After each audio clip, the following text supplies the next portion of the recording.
Right, okay, so I'm doing this outside for obvious reasons, and you'll see how if you don't get this right, sometimes the glass breaks, but I'm using a jar, so it's pretty strong.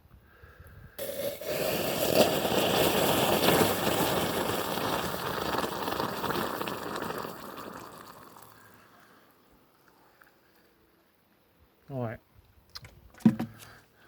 so what I'm going to do is, by using the tab at the back of the truck, is just dip it in.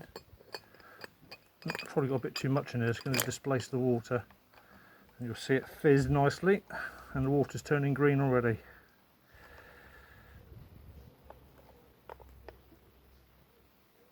Give it a bit of a stir.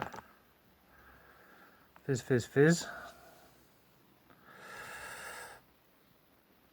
Obviously if it's bad weather and raining you can't do it outside, but to prevent any dangerous vapours it's probably the best place to do it.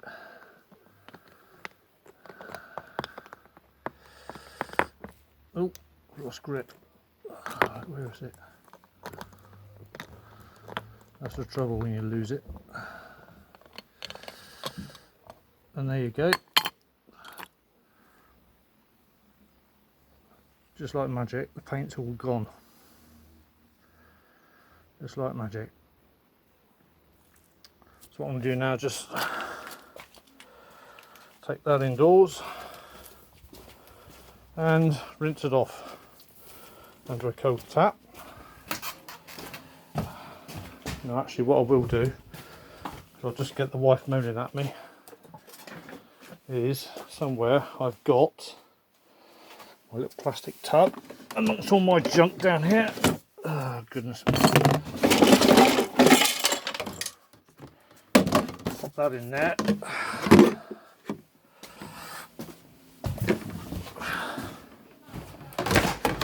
Some cold water. Get myself wet in the process.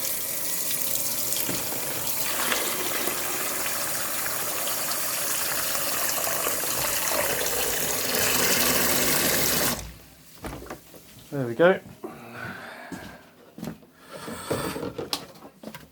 it a bit of a shake.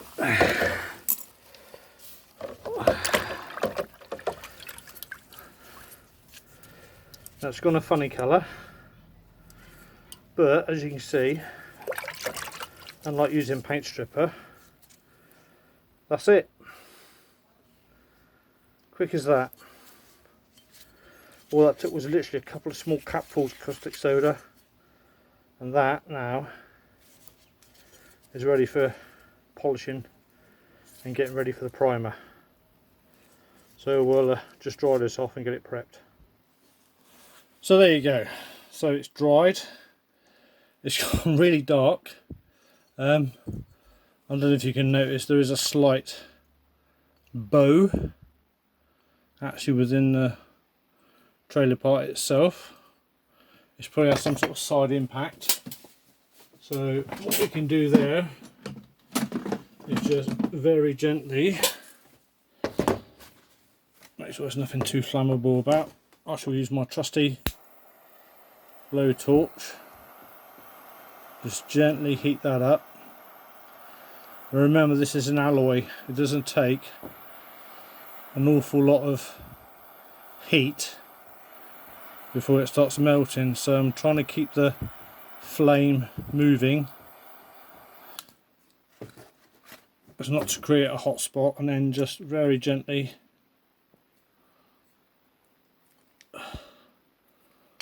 just bend that back, and that now is perfectly straight.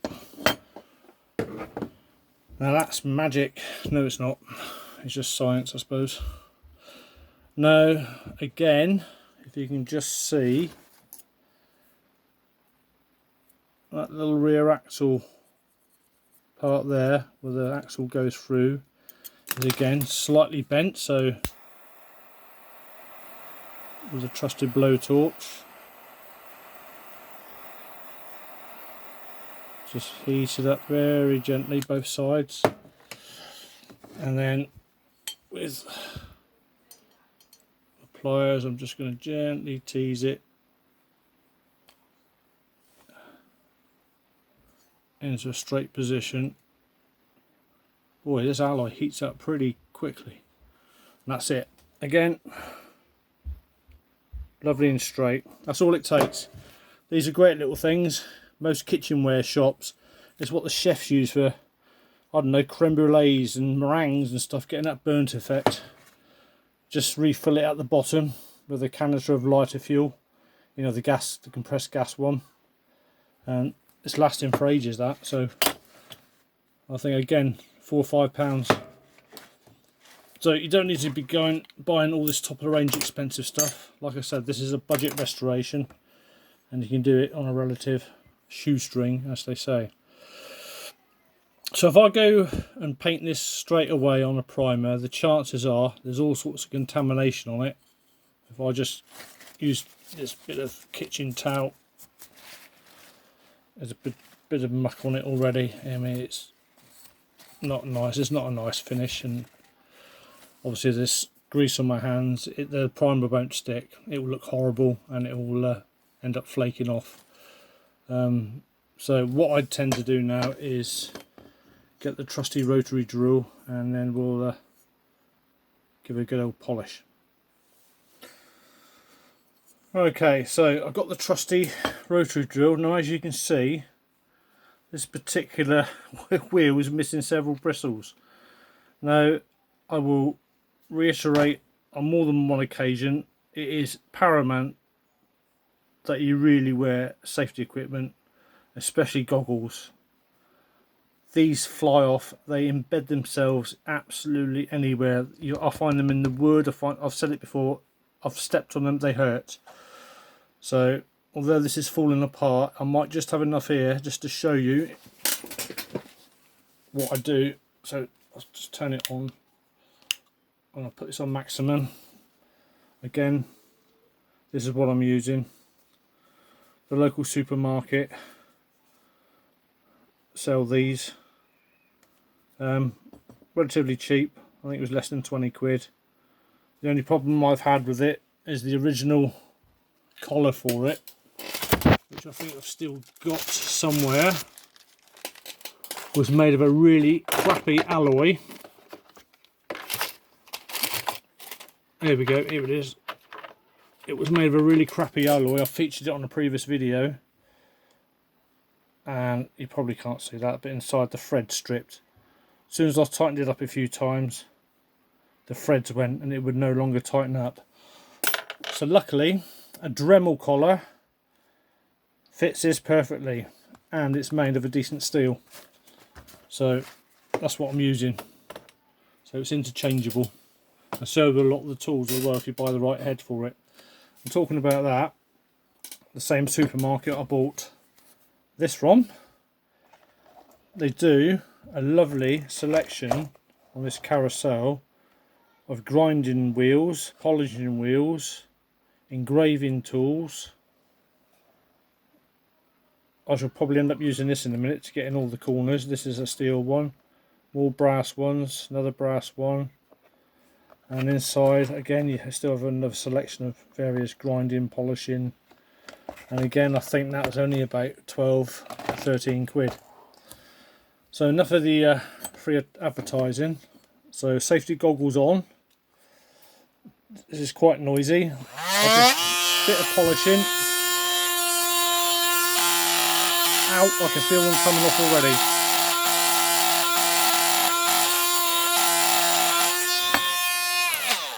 Yeah, this wheel's just disintegrating. I'm getting pelted by metal shards, but hopefully you can see the difference. Just a few seconds of using that tool makes. And once I've cleaned this up with a bit of spirit to get rid of any grease and grime, that'll be ready for priming. Now I'm not going to sit here for the next 20 minutes with that going, getting pelted by loads of small wire brush bristles. I'm going to take this outside and do it. So hopefully the next time you see this, it should be a lot shinier than it is now. So please bear with. Right, so that's it. After about 10 minutes outside, as you can see, it's a hell of a lot cleaner. It's nice and shiny. I've got rid of all the oxidization of the alloy and whatever the caustic soda did to the metal. I've now got a decent surface in which to apply primer. So what I need to do now is just clean that off. Look at that. I'll have to buy another one now, aren't I? Good job these are cheap. Oh, and just bear in mind, if you do buy these, don't buy the very cheap Chinese ones. One rotation and all the bristles fall out. You need to either get a proper Dremel one or something to the same sort of quality, because although this is from the set, the Parkside set, I've used this loads and loads and loads of times, and for some reason it's only just decided to go on the one side. And as I was using it a moment ago, I was picking out little bits of metal from my t-shirt and my hair. Oh, hang on, if I can just, yeah, there we go. If you can see that on my finger, I just brushed my hand across. Oh, it's fallen off. Or is it? Yeah, it's fallen off. One of those little tiny horrible bristles. Where is it? There it is. If I can pick it up now.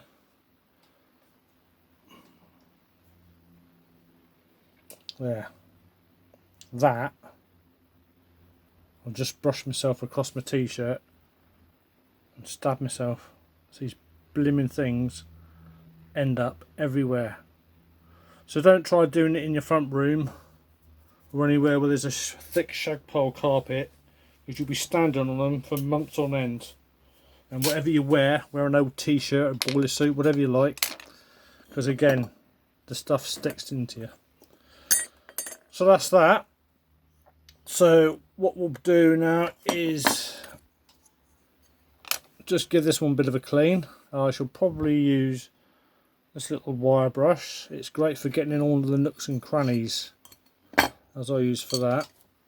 But what I shall start off with is this one here. It retains most of its bristles, thankfully. So a little bit of a polish.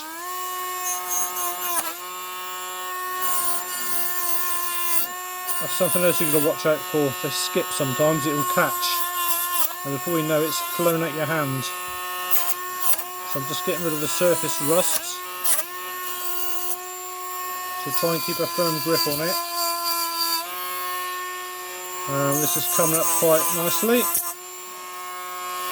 Oh, see what I mean?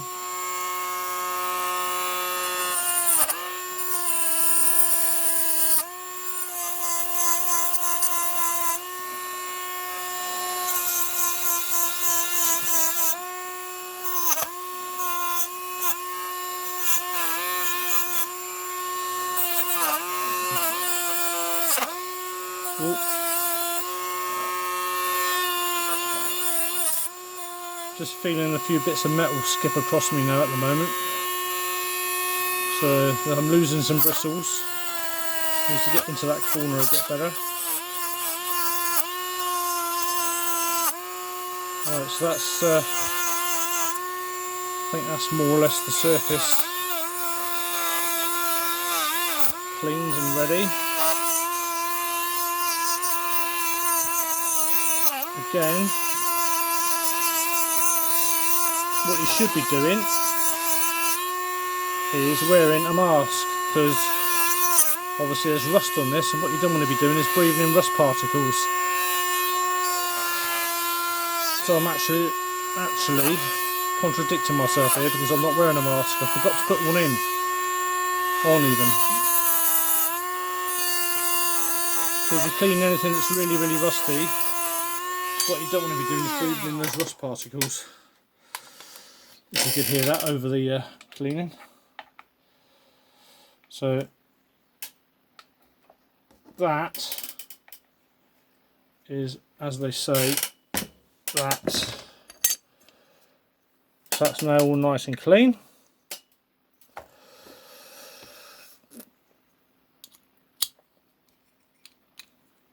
It's a lot straighter than it was.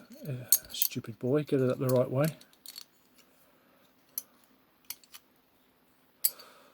That slots in under there. That's it. So that slots in under there, and that with a bit of glue fits nicely back into there. So when that's painted a nice black satin, that will go really nicely. Oh, crikey, see, that's quite a good fit. So with a bit of that Gorilla stuff on there, that will work perfectly. So all I've got to do now is just clean this, and what I'm going to use, get the label right, is this stuff. Works perfectly well just to clean the surface, gets rid of any grease, any grime, and then I'll be spraying it. Now the previous videos I've shown, you'll probably know I normally use a high coat acrylic paint and primer. High coats quite a cheap acrylic spray, well they are from where I buy it anyway. I've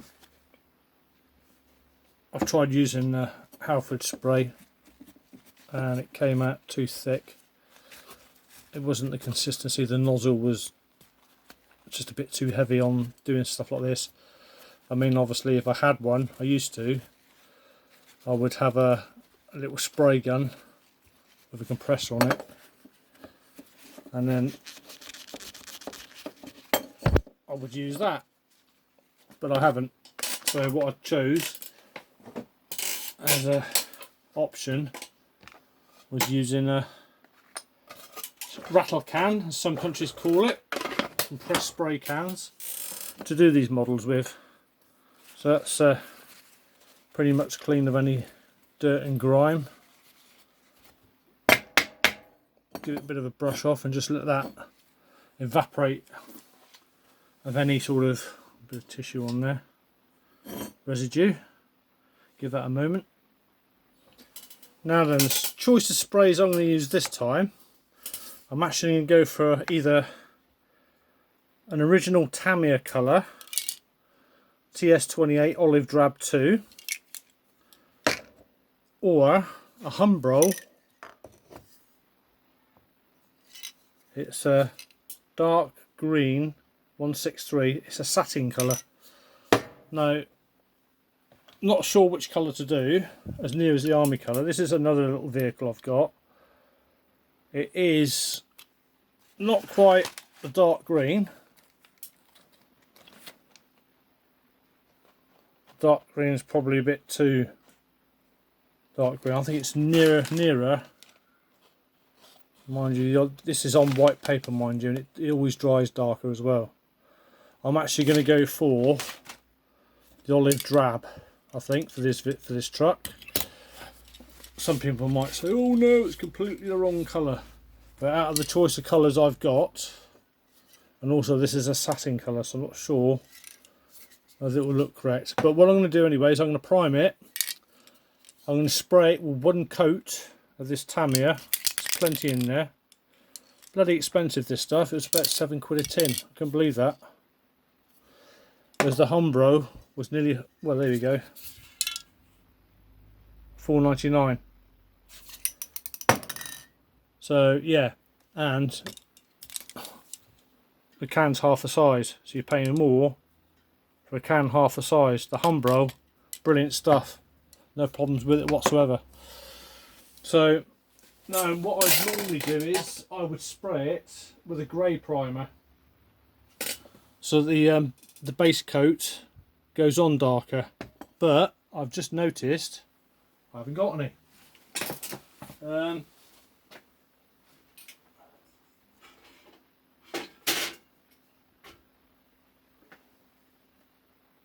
Knickers.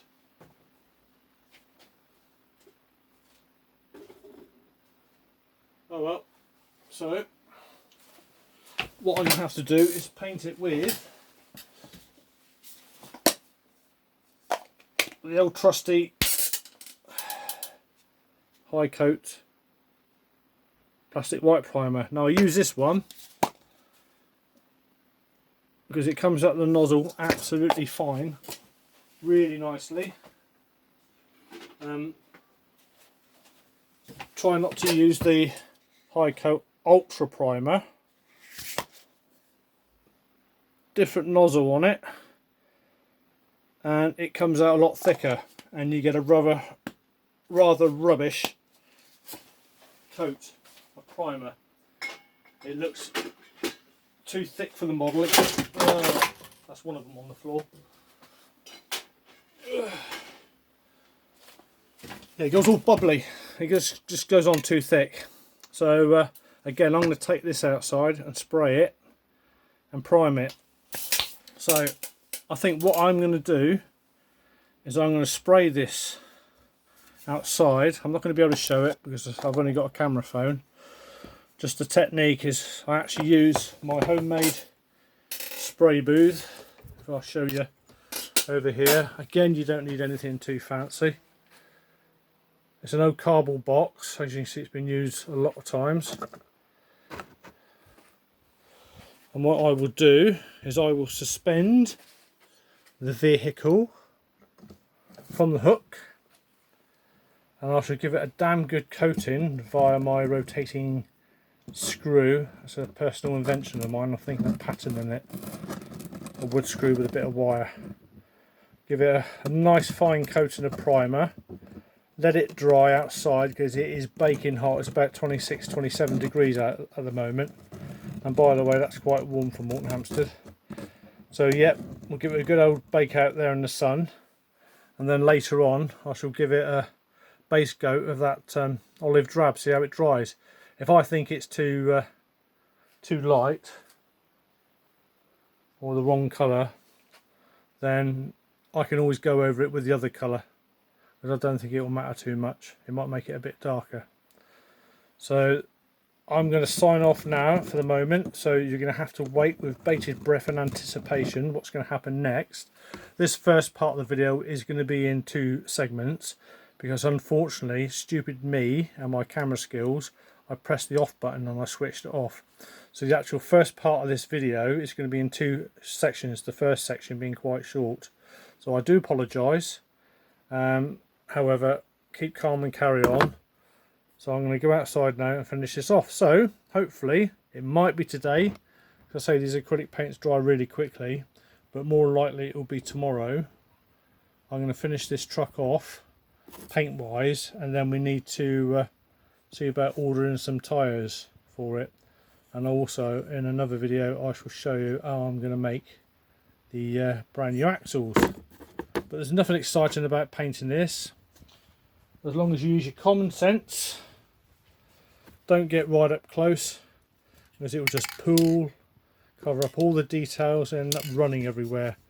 What I generally do is from about 9 inches away, keep this nice steady flow and just spray the model, just sweeping across until the area I'm spraying's covered to a point where I think if I do any more, then I'm just going to lose the details, and I shall do that, like I said, whilst the vehicle's suspended, wait for it to dry, then obviously I'll have to move it to a different position to get to the underside of it. So that at the moment is that. So I hope you've enjoyed watching that little bit, and I'll see you again soon once the model's been sprayed, see how it looks, and we'll go about making those new axles. So in the meantime, cheery bye.